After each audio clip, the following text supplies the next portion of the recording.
Bem, meus amigos do Rádio de Verdade, hoje eu estou do lado do cara que ele é simplesmente o maior comentarista do rádio do Rio de Janeiro. E muita gente diz que ele foi um dos principais repórteres da história do nosso rádio. Hoje eu estou do lado do apresentador que é líder absoluto em audiência nas tardes da Super Rádio Tupi. Ele já foi, inclusive, técnico do Flamengo. Hoje nós estamos aqui junto com o Apolinho. Apolinho, muito obrigado por você receber a gente aqui na Super Rádio Tupi. Prazer é meu, Sérgio. Um grande abraço a todos os nossos amigos. Acompanhem sempre o Rádio Verdade. Uma janela para o rádio, muito importante para todos nós. E estou à tua disposição, que você quiser. De onde surgiu o apelido Apolinho? Apolinho, em 1969, eu trabalhava na Rádio Nacional com o Jorge Cury, uma super equipe, tinha João Saldanha e tudo mais. E o Valdir Amaral, então, me convidou para ir para a Rádio Globo. E, na ocasião, a ocasião da missão Apolo, né, do Apolo 11, a Rádio Globo comprou um equipamento de comunicação sem fio que era usado na missão Apolo, que era um aparelho, eram dois aparelhos, na verdade, que seriam usados pela primeira dupla de repórteres a ser montada no rádio, eu e o Denis Menezes. Então, os dois repórteres, pela primeira vez, nenhuma rádio tinha dois repórteres esportivos fazendo dupla, só a Rádio Globo lançou isso em 69. E aí comprou essa dupla de microfones, que era uma base assim, retangular, e saía um fiozinho, tinha um microfonezinho pequenininho, mas de um alcance fantástico, que era usado na missão Apolo pelos astronautas para intercomunicação. E a Rádio Globo comprou esse equipamento. E aí, por ideia do Celso Garcia, deu o nome ao aparelho de Apolinho. Então, do lado assim, na lateral da base do equipamento, eles colocaram Apolinho. E o Valdir Amaral, que era o narrador, né, ele vai dizer: lá vai o Washington Rodrigues com o seu Apolinho. E o Denis também tinha um Apolinho, só que não sei porquê, as pessoas passaram, quando me viam, talvez por Washington, é difícil, né, de falar. Aí o Geraldino me viu: o Apolinho, o seu Apolinho, porque dizia, lá vai ele com o seu Apolinho, começaram a me chamar de seu Apolinho. E o pessoal de sacanagem, os colegas, começaram a me chamar de seu Apolinho, não sei o que e tal, aí pegou. Aí eu registrei a marca para fixar e estou com ela até hoje. Começou assim o Apolinho, 1969. Washington, você começou como comentarista aos 26 anos de idade, né? Não, como comentarista não, como jornalista esportivo. Sim. Comentarista eu vim em 1980, por decisão do Zé Carlos Araújo. Isso já na Rádio Nacional? Já na Rádio Nacional, na época da Rádio Nacional. Então eu era repórter de campo. Conta como é que foi o seu começo, quem te deu a tua primeira oportunidade no rádio? Engraçado isso, eu nunca pensei em ser comentarista, nem repórter, nem jornalista esportivo, nada disso. Eu jogava futebol e jogava futebol de salão. Na época o futebol de salão estava embrionário, estava começando, né? E eu disputava o Campeonato Carioca. E disputei alguns campeonatos e tal, e um belo dia eu tive uma fratura de perna. E eu trabalhava em banco, era bancário. E no banco tinha a Rádio Guanabara, tinha conta lá. E o Vitorino Vieira, narrador esportivo já falecido, tornou-se um grande amigo e estava sempre lá. E levou outros companheiros da Rádio Guanabara para abrir conta comigo, que eu era subgerente. E lá pelas tantas eles resolveram lançar na semana inteira, programas esportivos. Então, de diversas modalidades, né? Tinha basquetebol em foco, que era com Dori Coutinho, sobre basquete, tinha luvas e kimonos, que era judô, não sei o que e tal, com Mário de Rico, tinha voleibol, tinha futebol de praia e tinha o salão. Só que na época o futebol de salão estava recém começando e eles não conheciam bem as regras, não conheciam bem as pessoas. E aí o Vitorino teve a ideia de sugerir ao amigo Cândido Carlos e ao Dolartanos, que eram os diretores da Rádio Guanabara, que é hoje a Rádio Bandeirantes, né? Então, sugeriu que me contratassem para fazer uma consultoria enquanto eu estava machucado, né? E naquela época eu fiquei uns 60 dias aí engessado, né? E eu ia fazer uma consultoria para a equipe, para passar para eles os detalhes. Então lançaram um programa chamado Beck Parado, que era apresentado pelo Cid Neves, era o comentarista da rádio na época. E eu fui para assessorar o Cid e o pessoal da equipe, que pensavam em transmitir também os jogos. Aí comecei a fazer essa assessoria e tal, tudo bem, e eles gostaram de mim e disseram: por que você não participa aí do programa e tal? E comecei a participar. E em seguida eles passaram a anunciar o programa Beck Parado com o Cid Neves e o Washington Rodrigues. Aí eu comecei a fazer com ele o programa. Em seguida ele disse, pô, por que não deixa o Washington sozinho? Tudo está acontecendo por acaso. Eu passei então a ser o dono do programa. Logo em seguida eles começaram a transmitir os jogos do campeonato, e como eu conhecia todos os jogadores e dirigentes e treinadores, eu passei a fazer reportagem de quadra. Bacana. E eu jogava futebol também de campo.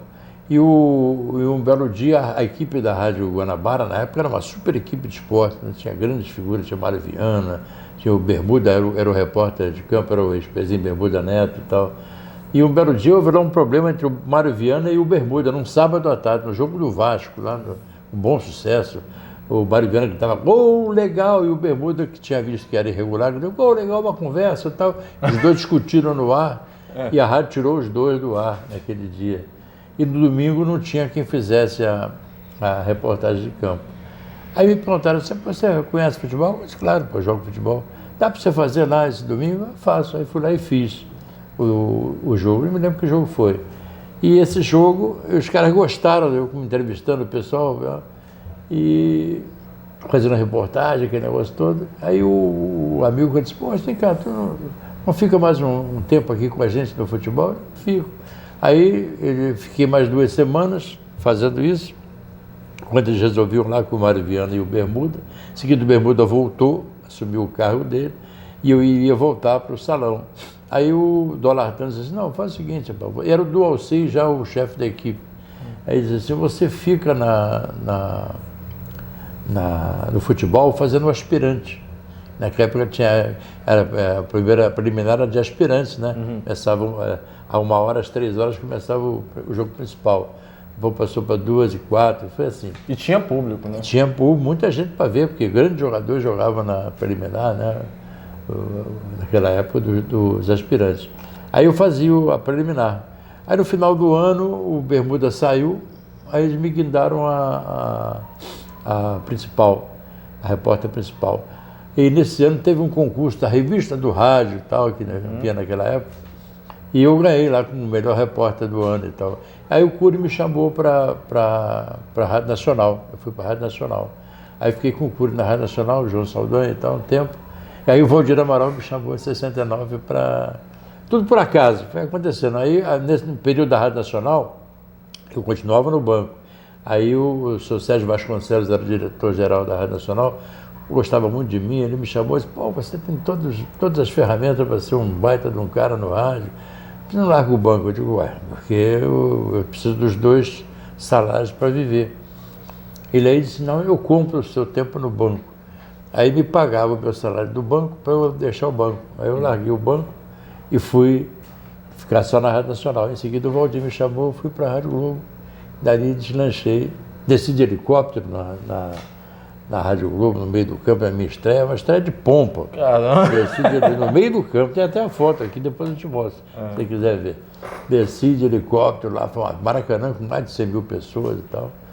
E aí comecei a fazer a dupla com o Deni, que foi um sucesso estrondoso, né? O Deni é um baita de um profissional, repórter fantástico, um apurador, está dizendo aí, melhor repórter da história. O melhor repórter da história é o Deni Menezes, isso aí ninguém pode tirar dele não. E ele como apurador, como cara dinâmico, trabalhador para burro e tal, aí eu fui na aba dele e deslanchei.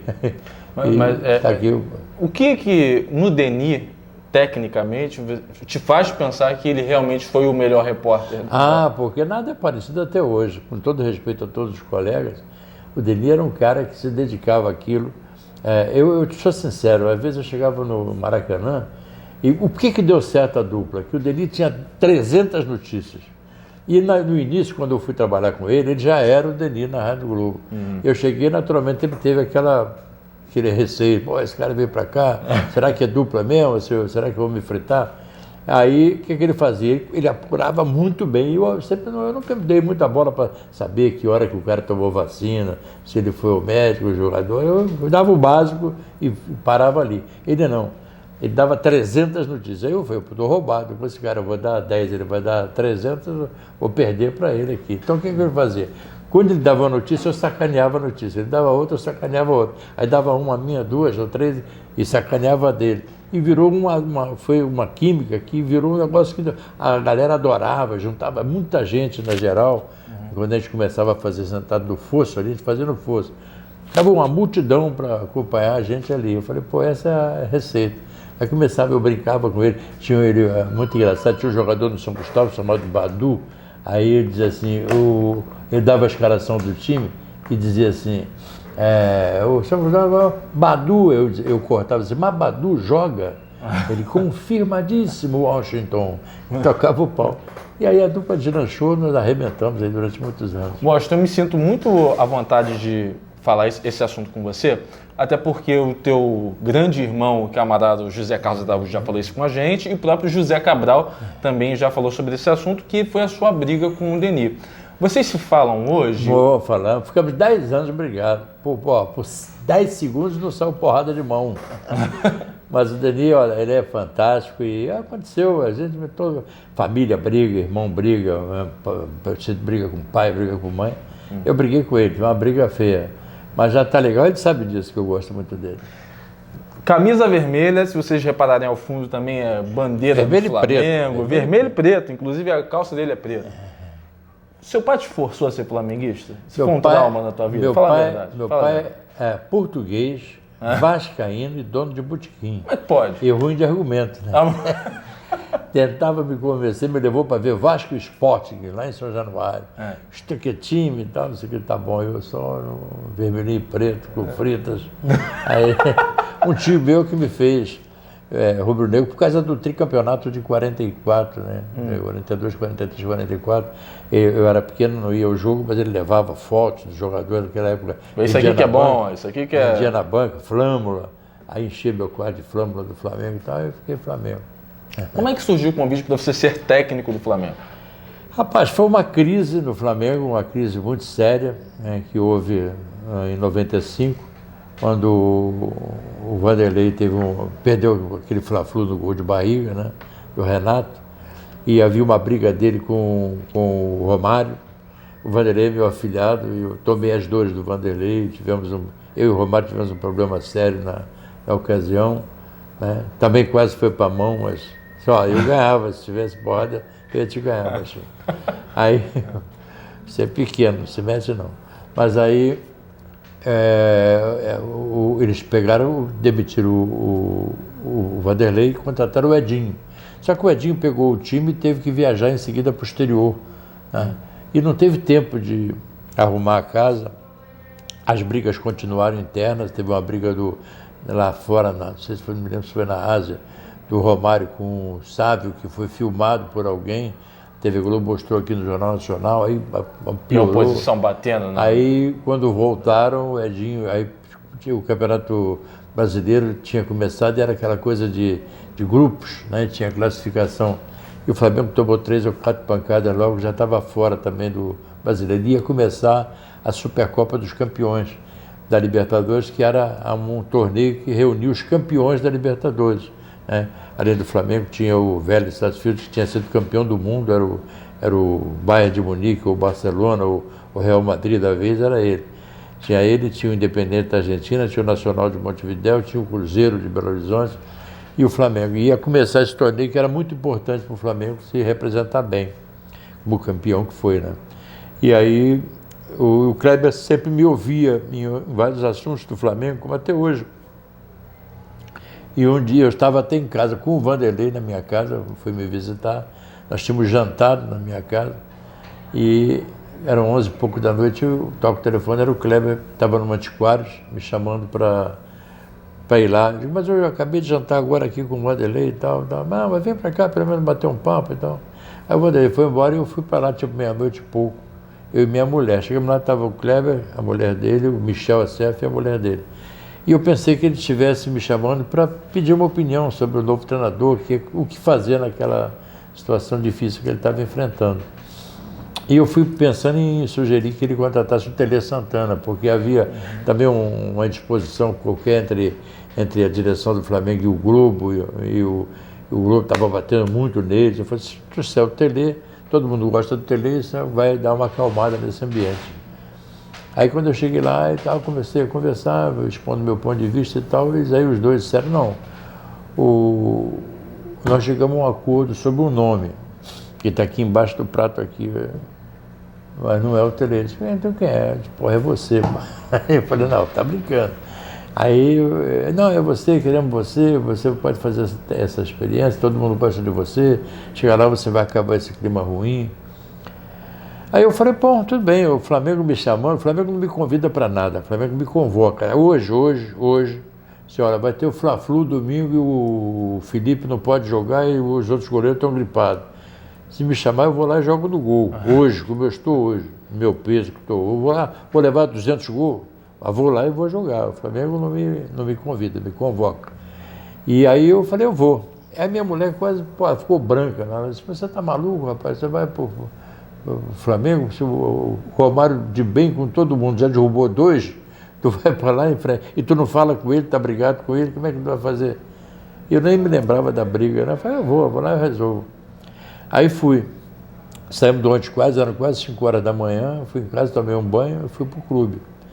Cheguei lá no Flamengo, falei para o Kleber, vamos chamar, eles tinham chamado a imprensa, né, para fazer uma coletiva. Eu falei, vou chamar o Romário para participar da coletiva comigo. E o Romário foi o primeiro cara a ligar, para mim foi ele. Achei a boa ideia do Kleber e tal, vamos zerar, não tem problema nenhum, pode vir. Mas só quero que você venha para cá para ficar comigo aqui na coletiva. Aí ele foi.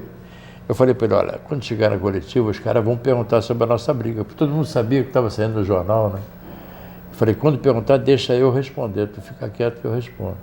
Aí tá legal. Chegou lá, não bateu na trave. A primeira pergunta foi do companheiro da TV Globo, como é que você vai dirigir um time que você não fala com a estrela da companhia? Eu disse, olha, você lembrou bem, rapaz, eu não falo com esse cara. E ele do lado. Eu falei, Romário, ele lembrou bem. Eu não me lembrava da nossa briga. Você tem 2 coisas para a gente fazer aqui agora. Ou você me abraça, ou vamos sair na porrada. O que você quer? Aí, não, eu quero abraçar. Então, nós abraçamos, ele me deu a camisa dele, e aí fizemos as pazes, e a vida seguiu. E foi uma experiência fantástica, notável. Passei momentos muito bons com a meninada lá. E fomos vice-campeões da Supercopa, perdemos um jogo. Jogamos 8 jogos, ganhamos 7. E ganhamos era o Bianchi era o Guardiola da época. Sabia tudo, era o pai da matéria, era o gênio da lâmpada. Aí fomos lá, ganhamos dele 3-2 na minha estreia. Perdemos 2-1 até os 41 minutos do segundo tempo. Aí fizemos 2 gols, ganhamos 3-2 nesse jogo. Depois na volta aqui em Uberlândia, que eles vieram para fora, metemos 3-0 neles com direito a 10 minutos de porrada no fim do jogo. Aquele jogo que o Edmundo tomou a trolha do Zandoná no rosto, que houve aquela brigalhada toda. Ganhamos do Nacional de Montevidéu lá 1-0, gol do Ronaldão. Ganhamos do Cruzeiro lá, ganhamos do Cruzeiro, gol do Ronaldão. Ganhamos do Nacional, gol do Sávio 1-0, Cruzeiro 1-0. Cruzeiro aí demitiu o Enio Andrade, que era o Papa lá em Minas, era o treinador. Demitiram o Enio Andrade, veio o Cruzeiro para cá com o Jair Pereira, ganhamos 3-1. Aí jogamos com o Independente a semifinal lá, perdemos 2-0. E viemos aqui, tínhamos ganhado 2-0. Chegamos aqui no Maracanã com 130 mil pessoas, ganhamos de 1-0, gol do Romário, inclusive, e perdemos a taça pelo saldo de gols.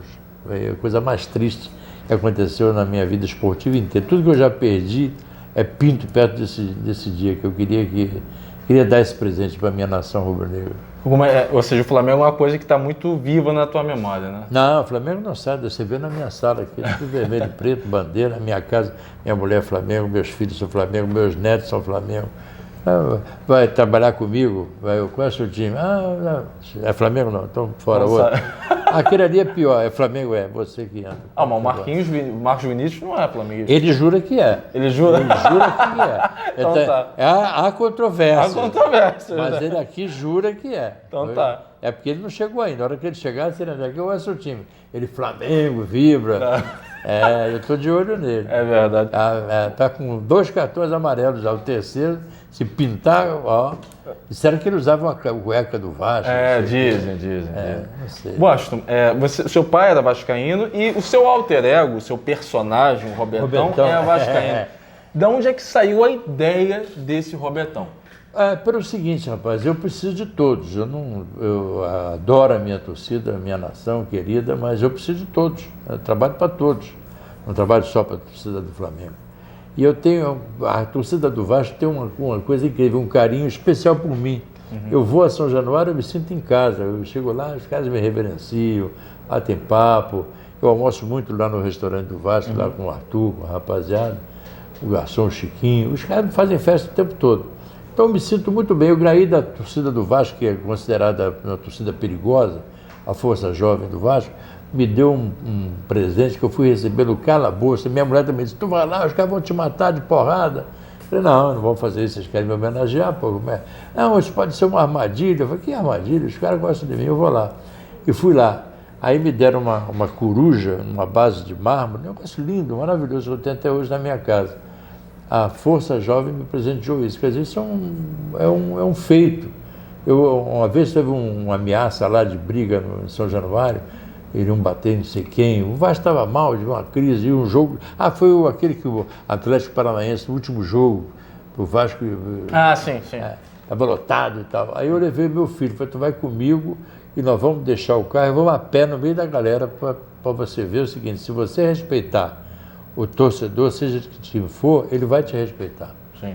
E ninguém vai bater no teu pai, você vai ver. Agora, se bater, você me socorre aí, que eu também já não vou bater. Aí nós saímos e fomos andando, os caras sacaneiam, né? Eu falei, porém, urubu, não sei o que e tal, mas em seguida dão um tapa nas costas e tal. E passo por eles, eles jamais me desrespeitaram, nem tricolor, nem botafoguense, nem americano, nem vascaíno, ninguém. Mas você é um cara imparcial também nos seus comentários. Não é só isso, não, é que você não é só ser imparcial. O comentarista, às vezes, ele tem que dizer, por exemplo, existem coisas curiosas. Esse jogo Vasco-Flamengo, o Vasco foi prejudicado por aquele gol irregular, eu disse que o gol foi irregular, antes até da televisão mostrar o replay, tamanho foi o erro de arbitragem cometido. Eu disse isso, aí repeti isso, escrevi no meia hora isso, onde eu escrevo a minha coluna, falei aqui na rádio exaustivamente, aí o cara manda um e-mail. O gol foi roubado e você não disse nada. Acontece isso, mas isso faz parte. Mas eu sou respeitado porque eu respeito o torcedor, respeito a dor de cada um em dia de derrota e a alegria de cada um no dia de vitória.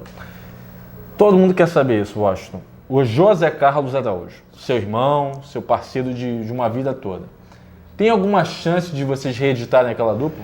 Olha, diz ele sempre que encontra comigo que é o sonho dele, e com certeza é o meu. Depende só dele. Eu já chamei ele várias vezes para vir trabalhar conosco. Assim que ele saiu da Rádio Globo, eu falei com ele, convidamos ele. Estou falando isso porque eu pedi autorização à direção da rádio para fazer isso. Fomos almoçar, a direção da Rádio Tupi, levei para almoçar com ele. Ele já tinha firmado um compromisso com o Bradesco, nós respeitamos isso e não insistimos. Mas a hora que ele quiser, e o Jota Santiago sabe disso, porque hoje tem jogo para todo mundo, claro. Tem jogo toda hora. Claro. Então, você tem uma equipe forte, se eu pudesse trazer o Gerson para cá, eu traria, sem dúvida alguma, porque você vai fortalecer o seu time. Né? Eu não vejo essa coisa de, não, tem que segurar, porque se ele vier, ele vai tomar o seu lugar. Não tem isso. Você tem que apostar as suas fichas no seu taco. E saber que o outro companheiro que vem é um cara, de nível também, vem ajudar, vem somar. Né? Então eu acho que ele, a hora que ele quiser. Qual o seu melhor companheiro de cabine? Rapaz, eu infelizmente eu não tive esse problema. Eu tive muito carinho com o Jorge Cury, tive muito carinho com o Valdir Amaral. Tive uma pessoa que morreu, que eu tinha uma afinidade incrível, que era o Oswaldo Moreira, um narrador fantástico, um dos melhores que eu conheci. Agora, o Zé Carlos, além de tudo, ele é meu compadre, ele é padrinho do meu filho. A mulher dele é amiga da minha mulher, nós estamos sempre juntos, viajamos de férias juntos, fazemos cruzeiros juntos. Enfim, eu gosto demais do Zé Carlos, eu gostaria muito, eu fiquei muito triste em me separar dele, eventualmente, e acho que eu não vou morrer sem trabalhar com ele de novo, não. Garotinho, vai me aturar. Aliás, só para vocês terem uma noção de que o nível da vaidade do Apolinho é bem diferente do que é comum no nosso meio. O Jorge Nunes disse que isso teve a grande oportunidade em clássicos, aconteceu por causa do Apolinho. Dizia o Jorge Nunes que o Apolinho fingiu que passou mal no dia da transmissão e já tinha dito pro Jorginho, ó, você vai pro Maracanã porque você vai fazer uma participação lá. Aí ele fingiu que passou mal e botou o Jorginho para comentar. Jorginho era meu afilhado querido, eu gostava muito do Jorginho. Jorginho, aliás, quem não gostava do Jorginho? Quem não gostava. E ele deixou aqui uma saudade muito grande. Eu estou falando com você, estou emocionado, porque ele deixou saudade dos colegas e deixou saudade na família Tupi. É um cara que... Isso aqui é a realidade. É um cara que faz falta todos os dias pra gente, né? Realmente ele faz falta e continua fazendo falta. Está eternamente no nosso pensamento e é uma figura fantástica. É verdade. Você tem algum medo? Medo? Medo. Tenho pavor, pânico de ver o Flamengo perder. Quando eu entro em campo, quando eu vejo meu time, eu digo, meu Deus, o que é que está acontecendo? Washington, até pelas perdas recentes que tivemos do Loureiro, do Jorginho, o próprio Luciano do Vale, na semana passada, faleceu. Um cara que chega na sua posição como principal comentarista da rádio líder de audiência, aos 77 anos, com 52 anos de carreira, o que você espera mais da vida? Cada dia eu quero conquistar coisa nova. Você está vendo aqui, isso aqui, trabalho em cima de pesquisa, aqui tem pesquisa, tudo quanto é jeito. Tem um lema que eu boto lá para o meu pessoal, ó, o suor da luta tempera o sabor da vitória. Esse é o nosso lema aqui. Eu só trabalho com jovem, porque me refresca, eu passo experiência para eles passam dinamismo para mim. E cada dia eu chego aqui às 6h30 da manhã, todo dia, saio daqui às 8 horas da noite, todo dia, almoço aqui, não vou na rua. Eu cheguei aqui com uma meta de ser líder de audiência no nosso horário. Conseguiu. E no futebol, conseguimos isso, aglutinando o pessoal. Hoje é a família Tupi de verdade. As pessoas se gostam, as pessoas se amam, as pessoas elas interagem, elas procuram sempre estar do lado para minimizar um problema que aconteça com um companheiro. Então é uma equipe, é um time realmente azeitado. Você sabe, não é mentira para ninguém, não é dúvida para ninguém, é que nós enfrentamos um adversário poderosíssimo, né? Um adversário muito forte e que tem, além de tudo, poder, né, financeiro. E lá tem rádio, jornal, televisão, mais de uma televisão, mais de um jornal, revista. E aqui a gente briga com a nossa experiência, com a nossa força de vantagem, com a nossa garra, sabendo que, eventualmente, eles podem voltar a liderar.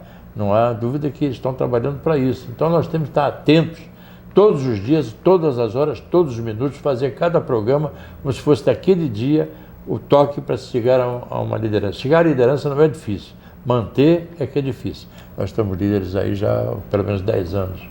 Os internautas mandaram algumas perguntas para você. O Bruno Filipe, que é o colunista do Jornal Dia, está te perguntando o seguinte: peço a ele que ele fale sobre sua breve e esquecida passagem pela Rádio Continental no início dos anos 70, quando ele já era um radialista consagrado.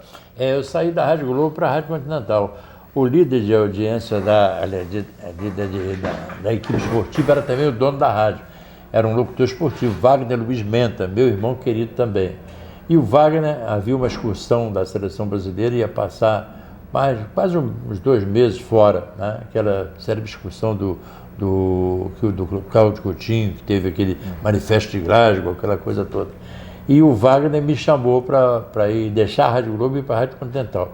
Na época, ganhando mais, inclusive, que ganhava na Rádio Globo. Fiz um baita de um contrato e fui trabalhar com muita alegria, muito orgulho na rádio consagrada pelo Carlos Palu, Clóvis Filho, Carlos Marcondes, enfim.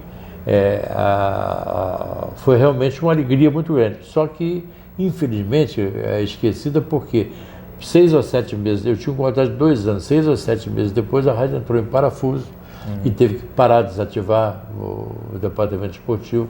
E eu fiquei desempregado e fui para a Rádio Veracruz, também a Verinha, chamada Verinha. Fiquei um pouco tempo lá, a Rádio Tupi me convidou, eu voltei, vim para a Rádio Tupi então em 1973. Realmente houve essa passagem. Comecei na Rádio Guanabara, voltei depois para a Rádio Guanabara um tempo também, fazendo de madrugada, e aí fiz a Verinha Futebol e para completar aquele período que eu fiquei fora. E a Rádio Tupi então me resgatou. Vim para cá, fiquei aqui até ir para a Rádio Nacional com o Zé Carlos. Uhum. O Thiago Mendes, de Senador Camará, ele está dizendo o seguinte: gostaria de saber do Apolinho se ele acompanha os outros programas de rádio antes e depois do dele, e se ele consegue ver algum novo talento na programação da própria Tupi, algum estagiário ou um novo contratado que possa fazer sucesso na carreira. Olha, eu acompanho tudo. Eu, inclusive, durante o programa, durante o show do Apolinho, obrigatoriamente, a gente tem que fazer escuta das emissoras que fazem programas parecidos. A Rádio Globo tem aqui o programa do Gilson, da Transamérica, a gente acompanha. Nenhuma notícia pode ser dada, isso é até um segredo de estratégia interna, mas nenhuma notícia pode ser dada numa emissora concorrente sem que a gente não tenha notícia. Uhum. A gente dá imediatamente após, dando crédito, eles não seriam irresponsáveis de dar uma notícia furada, uma barriga, mas se por absurdo tivessem dado, a gente dá também. Em seguida a gente pede desculpa junto. Mas sozinho não há a menor chance de dar. O Rafael Souza de Copacabana está perguntando: recentemente perdemos grandes nomes da comunicação, ele está falando sobre o Luciano do Vale, o Jorge Nunes. Isso está marcando o fim de uma geração. Da nova geração de narradores e comentaristas, você já vê alguém que poderá ser um grande nome? Olha, aqui na Rádio Tupi eu gosto muito do Eugênio Leal. Acho que o Eugênio Leal vai ser realmente um diferencial, isso aí. E está ainda começando agora, recentemente ele assumiu essa condição de comentarista e está ainda engatinhando, mas ele será com certeza o nome aí no futuro bem próximo. Agora, fora daqui, televisão, por exemplo, eu gosto muito do Escobar. Uhum. Adoro o Escobar, acho que o Escobar é um cara fantástico, acho que ele vai ter um lugar certo, né? Eu gosto de todo mundo, né? Felizmente não tem inimigo, mas eu gosto muito do Milton Leite. Sim. Transmitindo futebol, acho fantástico. No rádio tem algum jovem valor? No rádio, nós temos uma dificuldade muito grande, até por culpa do rádio. Uhum. Há muitos anos, o Zé Casa testemunha disso, eu vinha pregando que a rádio fizesse um tipo de programação específica com estudantes.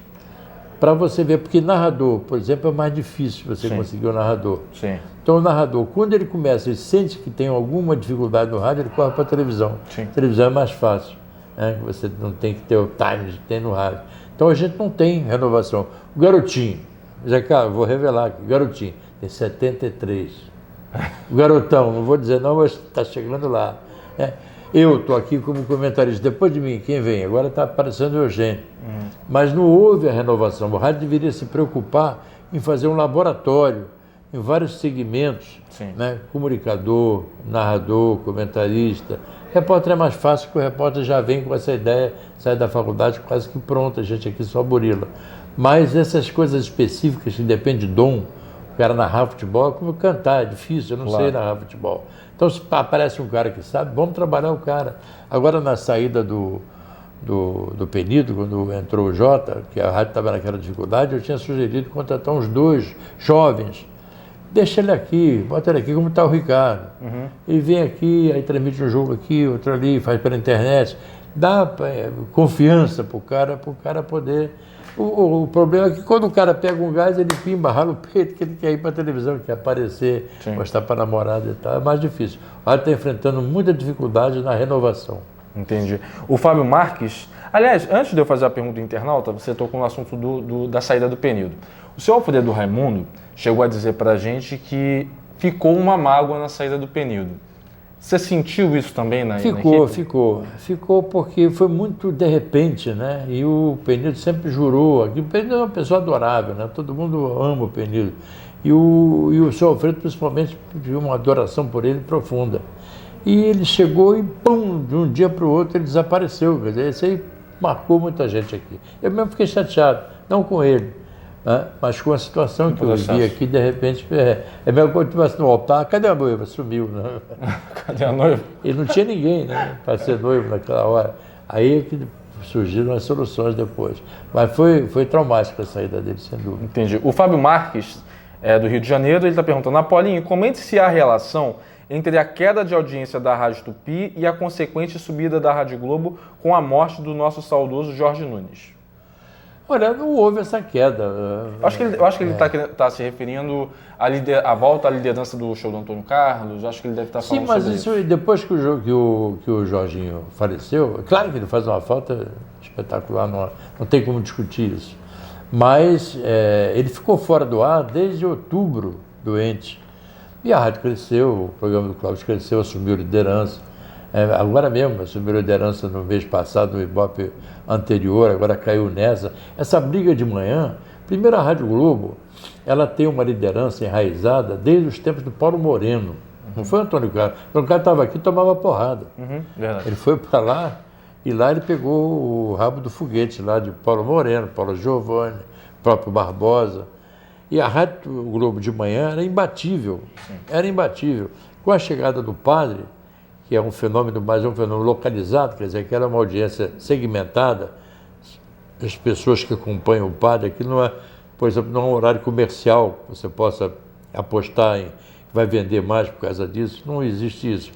É aquela segmentada. Mas o Ibope dele foi tamanho que ele puxou muito também o Antônio Carlos, que é um excelente comunicador, sem dúvida. Mas essa audiência é da Rádio Globo. Sim. Ela não é de... É como a Patrulha da Cidade. A Patrulha da Cidade é lida há 50 anos. Quantos apresentadores já entraram e já saíram? Já morreram, entra outro, morre outro, sai outro, entra outro. E ela é líder de audiência. Então, aquele horário de meio-dia da Patrulha da Cidade era imbatível. É o hábito, né? Eu já pensei até em sair da Rádio Tupi para tentar ganhar da Patrulha da Cidade para ver como é. Porque, pô, ninguém ganhou. Se eu ganhasse, eu ia ser o bicho de Tiloca, né? Então, o que aconteceu? Ali, a audiência de manhã é da Rádio Globo. Nós conseguimos, diante de muito esforço, inclusive com a participação do Jorginho, uma reação. E aí empatou. E agora tem um mês ganha ele, um mês ganha o Clóvis. Mas é indiscutivelmente, quer dizer, você vê, a Rádio Tupi, de 24 horas, ela ganha 17, 18 horas. Já foi maior essa diferença? Não, nunca foi maior, não. Ela nunca ganhou 100% de ponta a ponta. 23 horas do dia. Não, nem isso chegou. Porque de manhã sempre tinha ali, ou ganhava, o padre ganha, desde que entrou, ganha. Se o Antônio Carlos, tinha hora que ganha uma hora, perde outra e tal. Então, mas de derrubar essa liderança deles é muito difícil. A gente sabe disso. Estamos trabalhando para isso e vamos conseguir. Pode apostar. Fiante.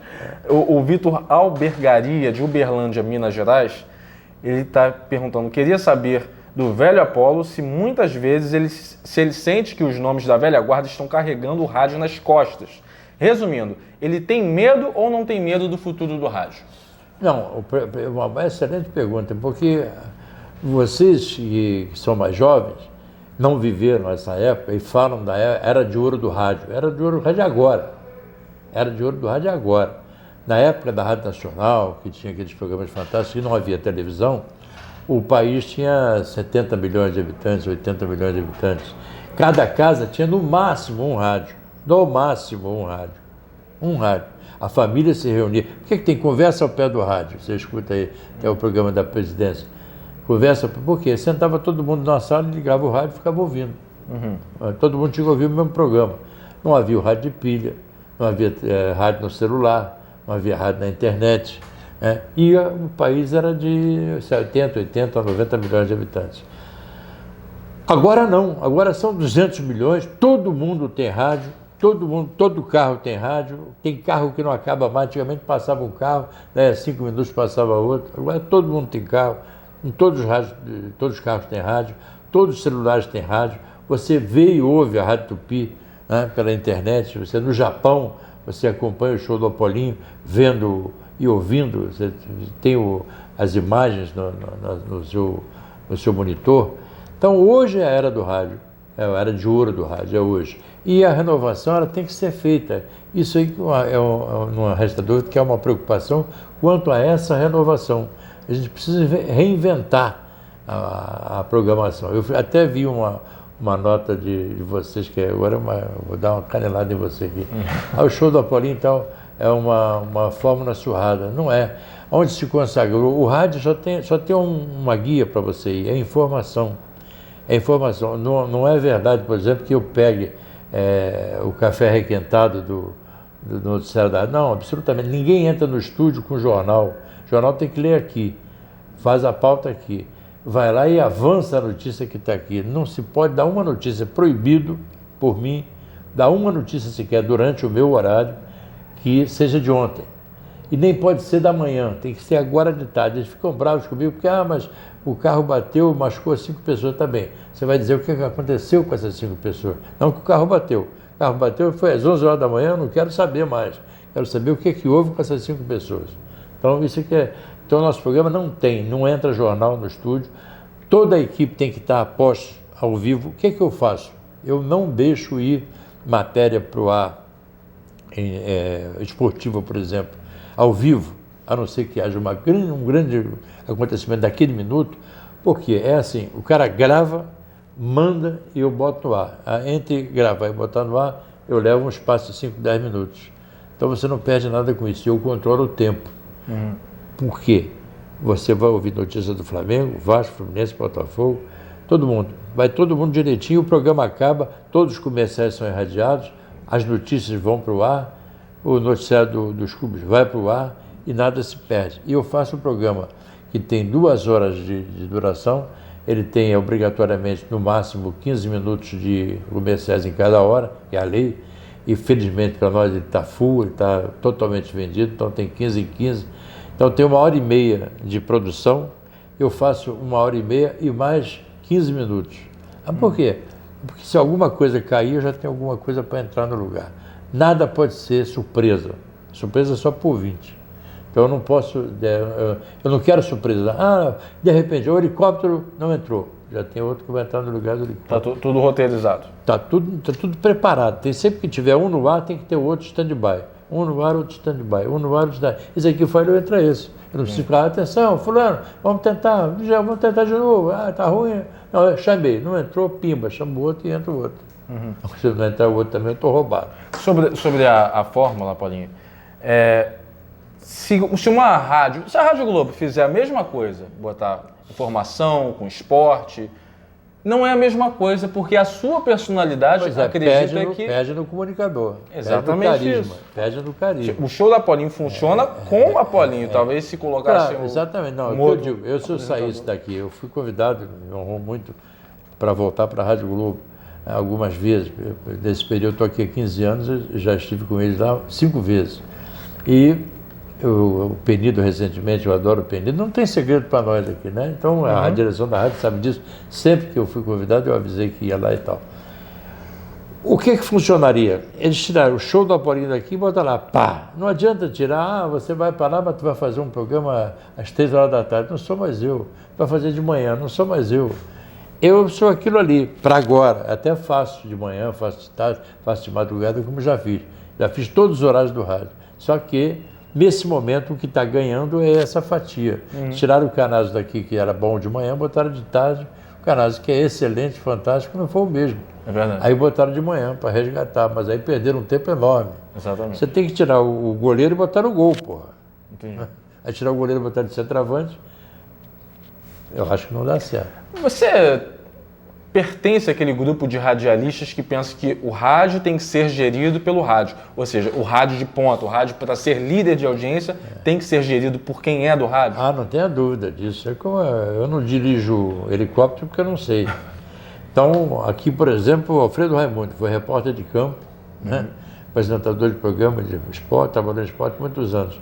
O Marco de Giacomo, que é o nosso gerente artístico, foi operador, foi comunicador, né? Tem uma estrada. O Ricardo Henrique botou várias rádios em primeiro lugar, que é o filho do Alfredo Raimundo. Né?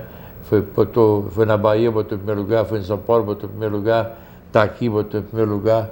Então, são radialistas dirigindo rádio. É o que funciona. Você acha que o caminho de sucesso é esse? A fórmula é essa aí. Entendi. Né? O Márcio Gomes... Por exemplo, o caso com todo respeito, claro. Ministro, ministro fulano de tal, ministro da pesca. O cara nunca viu uma minhoca, é ministro da pesca.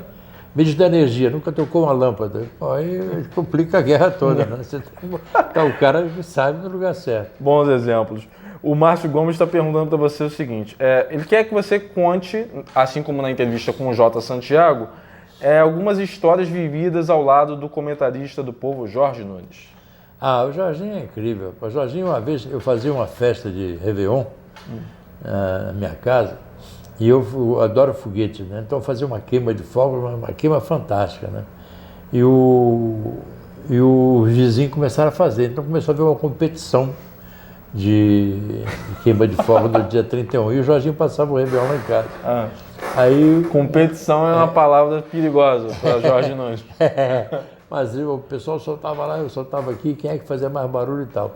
Mas eu levava um fogueteiro mesmo, fazia um negócio bonito. E um dos vizinhos nossos fez também. E havia um terreno vazio entre a minha casa e a outra rua. E no meio tinha uma casa com uma senhora que tinha um quiosque, um sapê. E o cara lá soltou um foguete de vara, ele subiu e caiu aceso em cima do sapê da velha lá e pegou fogo. E o Jorginho achou que era o meu foguete. Não era, porque o meu foguete não tinha aquele tipo. Mas ele, na ânsia de ajudar, ele passou a mão num balde, já tinha tomado umas, meteu a mão no balde, meteu na minha piscina, me encheu d'água, saiu correndo para apagar o fogo. E subiu no muro. Ele tinha que subir no muro e o quiosque está aqui do lado. Aí ele jogou o balde d'água, enquanto isso pedia para outra pessoa trazer outro balde com água e deu para ele. Aí o cara joga com mais força, ele mandou aqui, aí foi ele, balde, tudo, e entrou pela janela da casa da mulher. Pô, pior do que deixar apagar o... Se pegasse fogo, era só um quiosque. Era só...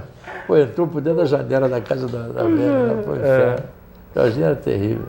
Saudade, né? O Marcelo Delfino está perguntando o seguinte: gostaria de saber do Apolinho se há mesmo uma tendência das rádios ecléticas populares como a Globo e a Tupi substituírem o modelo atual de rádio de comunicadores por outro, em que os programas e formatos vão se sobrepor às figuras dos comunicadores, a ponto dos próprios programas não levarem mais os nomes dos comunicadores. Por exemplo, show da Apolinho virar um show da Tupi, por exemplo. Eu acho que não muda. É o que você falou no início, com muita propriedade. O que funciona é o carisma, né? É a empatia que você tem nessa ligação com o ouvinte, né? O ouvinte, ele me segue. Como você falou, trabalhei na Rádio Guanabara, trabalhei na Rádio Continental, trabalhei na Veracruz, trabalhei na Globo, trabalhei em todas as TVs, TV Globo, TV Tupi, TV Record, TV Manchete, CNT, TV Educativa, todas as TVs eu trabalhei, todas. E onde eu vou, as pessoas me seguem, gostam de mim. Então, isso aí, já vi várias tentativas nesse sentido, né, de despersonalizar. Mas é gol contra. A rádio tem que apostar no seu pessoal, no né? personagem. Exatamente, no comunicador dela, né? Isso aí faz parte. A Maria Isabela Guedes de Copacabana, ela está pedindo para você contar a sua passagem pela Rádio Nacional com a equipe do Zé Carlos e qual a sua relação com nomes como José Cabral, Zildo Dantas e Roberto Porto. Rapaz, o Roberto Porto? Sim. O Roberto trabalhou aqui, figura meu amigo Bigode. Quem é que você perguntou? Zé Carlos ou Zé Carlos? Zé Carlos é o seu... Zé Cabral, meu irmão querido, até não fui lá no almoço dele, porque tinha uma reunião aqui com a presidência na rádio, não pude ir. Até ele mudou o horário por minha causa, botou mais cedo e eu acabei não indo. Beijo para o Zé Cabral. O Zildo Dantas trabalhou comigo muito tempo, uma figura. O Zildo tem uma passagem incrível. Ele uma vez brigou lá no Flamengo, o Flamengo trancou e deixou a imprensa do lado de fora. Aí o Gildo tinha um programa no Mundo da Bola, na Nacional, que eu apresentava. Aí ele entrou, buzina da vida lá, Oscar, eu estou aqui preso do lado de fora. Eu digo, então vai embora, pô. O sonho de todo preso é estar do lado de fora. Já está, se manda, pô. E o Roberto Porto? Roberto Porto eu trabalhei pouco com ele, mas era meu amigo velho. Eu acompanho lá o garoto dele também, que está brilhando aí na TV. Copa do Mundo, a tua expectativa sobre a Copa do Mundo. Eu tenho observado que aqui no Rio de Janeiro, por exemplo, não temos muita mobilização popular. Você não tem aquela coisa de rua pintada, de bandeirinha. Ou seja, eu não vejo essa mobilização. Você acha que a Copa do Mundo pode trazer algum saldo positivo para o país? Não, com certeza vai trazer. O que acontece, infelicidade nossa, foi que veio juntos o julgamento do mensalão, Copa do Mundo e eleição. Isso é um coquetel Molotov, né? É bravo. Agora, o que acontece? A Copa do Mundo, o povo vai se mobilizar, vai pintar a rua mais perto. É porque agora ainda não aqueceu o noticiário, se fala pouco em Copa do Mundo ainda. Então vai acontecer. E vai ser uma Copa do Mundo, tecnicamente, eu acho muito boa, no campo. Agora, fora do campo tem essas coisas de manifestações aí que você sente, todo mundo sente que são orquestradas, que vão acontecer, vai haver conflito, a imagem do país já está muito deteriorada no exterior. Eu estive agora de férias no exterior, estive no México, estive nos Estados Unidos. As pessoas querem vir, mas têm medo, porque vê ônibus queimado, vê isso, bomba estourando, tiroteio, e os caras vão falar fazer o quê, pô? É como se você fosse ver um filme do Ringo, lá do Velho Oeste, e se metesse no meio, bala para todo lado, não, quero ver de longe. Então o cara vai ver pela televisão, vai ouvir pelo rádio, mas não vai vir aqui. No número que se esperava, no México, por exemplo, quando eu estive lá, eu estive 2 vezes lá, 2 anos seguidos, eles estavam na expectativa de 100 mil mexicanos aqui. Eles adoram o Brasil, têm paixão pelo Brasil. Torciam para o México se classificar para ter a chance de vir aqui passear, não era nem para ver o México. 100 mil, não cabia no estádio, se todos fossem. Brasil favorito, você acha? Eu acho, o Brasil o jogo vai ser difícil. Eu acho que a Alemanha tem um baita no time, vai dar trabalho. Outros times são bons. Espanha? Espanha não faz muita fé, não. A Espanha, eu acho que se der sorte, passa da primeira fase.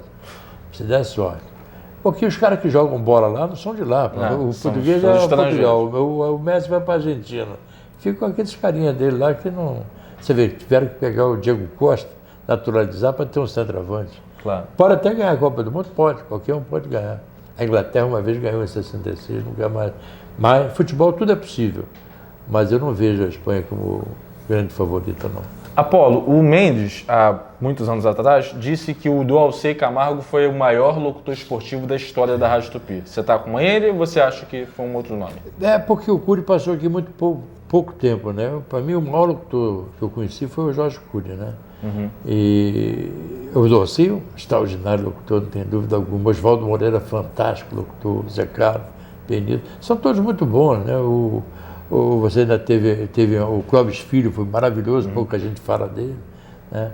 O Sérgio Paiva, Vitorino Vieira, Paulo César Tênis. Os narradores brasileiros são muito bons, né? Muito bons, né? São Paulo Fiore Gigliotti, aquela turma toda, o Osmar Santos, né? O Oscar Ulisses. O nosso esquete de narradores esportivos é fantástico. É fofoca ou é verdade? Você ajudou a dar susto no Mendes já? Um negócio de fantasma? Não, mentira. Mentira? Não aconteceu isso não. Várias vezes, né? Muitas vezes. Era meu prato predileto, coitado do Mendes. É. A Deise Lúcia não brigou comigo por causa disso, queria me bater de sapato. Tá bom. Washington, Copa do Mundo de 2014 aí, uma pena que o nosso Jorge Nunes já não está mais entre nós, mas é uma satisfação para a gente do site ver você bem, com muita saúde, pronto para comentar uma Copa do Mundo no nosso país. Será a minha 11ª Copa do Mundo, se Deus quiser, me der força de chegar lá. E vai acontecer. Obrigado Grande abraço, Sérgio. pela entrevista. Boa sorte lá em São Paulo. Obrigado, valeu. Falou. Tchau, gente.